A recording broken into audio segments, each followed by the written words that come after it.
जो आप लोगों के लिए wave optics law of refraction bye using Huygens wave theory. Huygens wave theory से हम लोग इस चीज़ को प्रूफ करके देखेंगे कि अपना जो क्या कहते हैं वो है वेव थ्योरी वो किस तरीके से लगती है। तो चलिए शुरू करते हैं आज वेव ऑप्टिक्स का लॉ ऑफ रिफ्रैक्शन वाला part by using Huygens principle. ज़रा ध्यान से देखिएगा। सबसे पहली चीज़, अगर हम रिफ्रैक्शन की बात करते हैं तो रिफ्रैक्शन में हमको एक ऐसा सरफेस चाहिए होता है जिसमें रिफ्रैक्शन हो सके, है ना। इसको आप ध्यान से देखिएगा।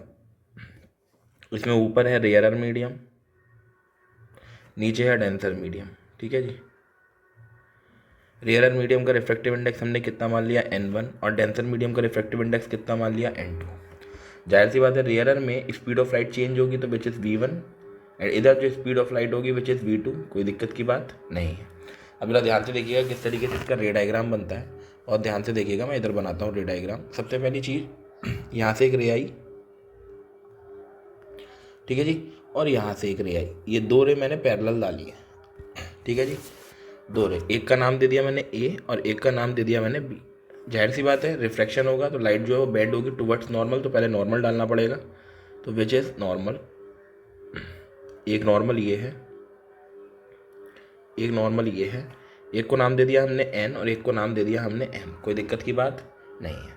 अब मेरा ध्यान से देखिएगा, लाइट जो होगी वो बैंड होगी टुवर्ड्स नॉर्मल, बैंड होगी टुवर्ड्स नॉर्मल। ये देखिए, ये हुई ऐसी बैंड लाइट उधर हो गई टुवर्ड्स नॉर्मल, ठीक है जी। आपको पता है बेटा, जिस एंगल से आती है उसको क्या बोलते हैं, आई। जिस एंगल से रिफ्लेक्ट होती है उसको क्या बोलते हैं, आर। कोई दिक्कत की बात नहीं है, ठीक है जी। कोई दिक्कत की बात तो नहीं, ठीक है। अब यहाँ पे हम इसको कुछ पॉइंट मान लेते हैं विच इज़ ओ, इसको कुछ पॉइंट मान लेते हैं विच इज़ ओ डैश। ये सब चीज़ें आपको ध्यान में रखनी पड़ेंगी, ठीक है। और जो लाइट रे ये रिफ्लेक्ट हुई हैं इनको हम लोग कुछ मान लेते हैं which is A dash and which is B dash. कोई दिक्कत की बात नहीं है, ठीक है जी। अब आपको पता है यहाँ से वेव फ्रंट्स गिरते हैं, ठीक है। क्या गिरेंगे बच्चा, वेव फ्रंट। तो यहाँ से एक वेव फ्रंट गिरेगा, ये गिरा, कितने डिग्री पे गिरता है, 90 डिग्री पे। बहुत बढ़िया बात। एक वेव फ्रंट बेटा यहाँ से गिरेगा, कितने डिग्री का, 90 डिग्री का। इस वेव फ्रंट को नाम दे दो, इसको पी नाम दे दो और इसको पी डैश नाम दे दो। कोई दिक्कत नहीं, ये वेव फ्रंट होगा, ठीक है।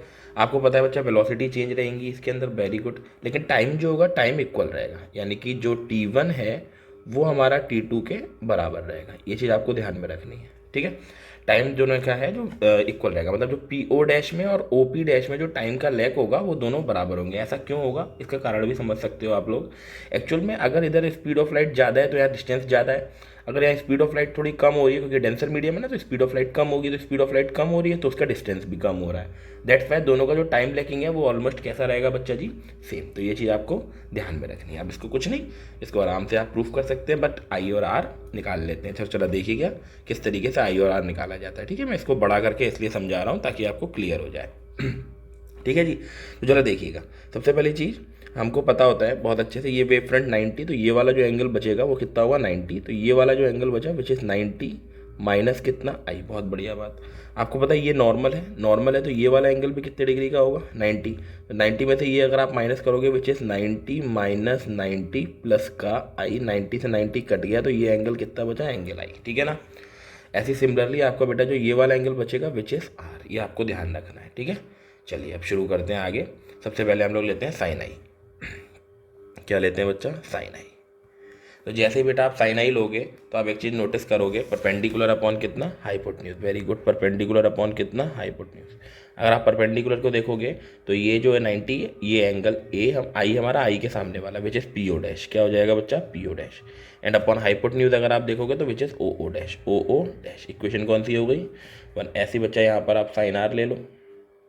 साइन आर जैसे ही आप लोगे तो साइन आर के साथ आपको क्या होगा, which is O P dash upon बेटा ओ ओ डैश, है ना। इक्वेशन 2, दोनों को डिवाइड मार दो। Sine I divided by sine R, ये हो जाएगा हमारे पास पी ओ डैश अपॉन में ओ ओ डैश। अपॉन वाली चीज़ का reciprocal which is O O dash upon में O P dash. O O dash से ओ ओ डैश, तो ये क्या बचा, साइन आई। ये क्या बचा, साइन आर। बराबर क्या बचा हमारे पास, पी ओ डैश अपॉन में ओ पी डैश। कोई दिक्कत की बात नहीं है। अब हम लोग जानते हैं time is equals to distance divided by speed, time t1, distance देखते हैं टाइम t1 का, रेयर वाले में मीडियम ये है, देखिए डिस्टेंस जो लैग कर रहा है वो ये है, ये यहाँ से लेके यहाँ तक, which is P O dash, कितना है बच्चा पी ओ डैश, तो ये हो गया हमारे पास पी ओ डैश, स्पीड वहाँ के लिए v1, ठीक है ना, ये इक्वेशन थर्ड मान ली सॉरी बेटा।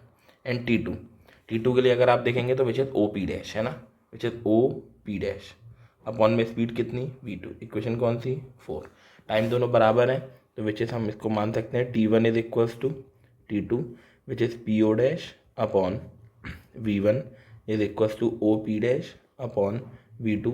अब जैसे वहाँ पर मीडियम सेम था रिफ्लेक्शन वाले में, यहाँ पे मीडियम अलग है तो स्पीड काट नहीं सकते अब, ठीक है, तो यहाँ से हम रेशियो निकाल लेंगे एक, which is P O dash upon O P dash is equals to, ये इधर जाएगा क्रॉस मल्टीप्लाई में, which is v1 upon v2, ठीक है ना, v1 अपॉन v2, ये वाली जो चीज़ है ये यहाँ पे रख देते हैं अब हम लोग, ठीक है, तो which is sine I upon sine R is equals to v1 divided by v2, आपको पता है साइन आई ऐसी रहेगा, साइन आर ऐसी रहेगा, v1 क्या होता है speed of light, speed of light in air, और बेटा ये जो होता है अपॉन में which is speed of light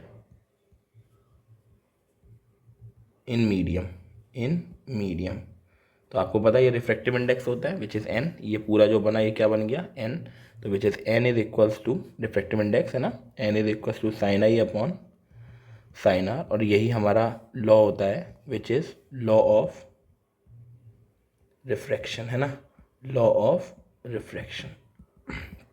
तो बच्चा ये मैंने इसके लिए आपको प्रूफ कराया, आपको बहुत अच्छे से समझ के चलना है और इस चीज़ को बहुत अच्छे से नोट करना है, बहुत अच्छे से इसको प्रैक्टिस करना है, ठीक है जी, जितनी जितनी आप लोग प्रैक्टिस करोगे उतना बेहतर ये आपको समझ आएगा।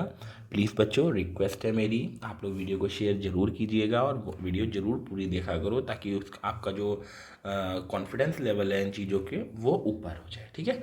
चलिए मिलते हैं नेक्स्ट वीडियो में, ऑल द बेस्ट।